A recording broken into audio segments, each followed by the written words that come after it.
worked in that office before you. I'm finishing up my last week now, as a matter of fact, so I know it can be a bit overwhelming, but I'm here to tell you there's nothing to worry about. You'll be fine. So let's just focus on getting you through your first week, okay? Let's see. First, there's an introductory greeting from the company that I'm supposed to read. It's kind of a legal thing, you know. Welcome to Freddy Fazbear's Pizza, a magical place for kids and grown-ups alike, where fantasy and fun come to life. Fazbear Entertainment is not responsible for damage to property or person.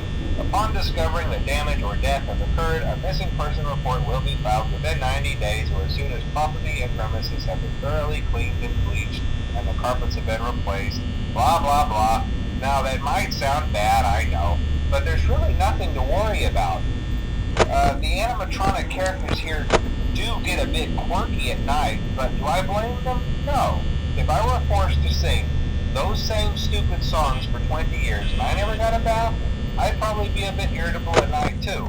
So remember, these characters hold a special place in the hearts of children and we need to show them a little respect, right? Okay. So just be aware, the characters do tend to wander a bit.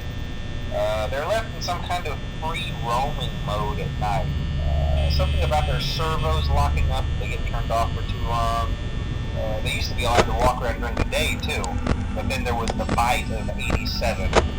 Yeah, it's amazing that the human body can live without the frontal lobe, you know? Now, concerning your safety, the only real risk to you as a night watchman here, if any, is the fact that these characters, if they happen to see you after hours, probably won't recognize you as a person. They'll most likely see you as a metal endoskeleton without its costume on.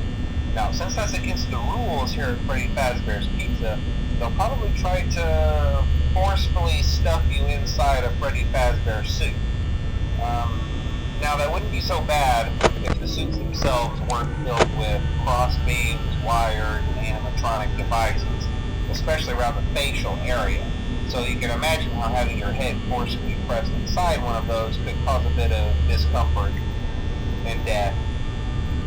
The only parts of you that would likely see the light of day again would be your eyeballs and teeth that pop out the front of the mask. Yeah, they don't tell you these things when you sign up. But hey, first station of the breeze. I'll chat with you tomorrow. Check those cameras and remember to close the doors only if absolutely necessary. Gotta conserve power. Alright, good night.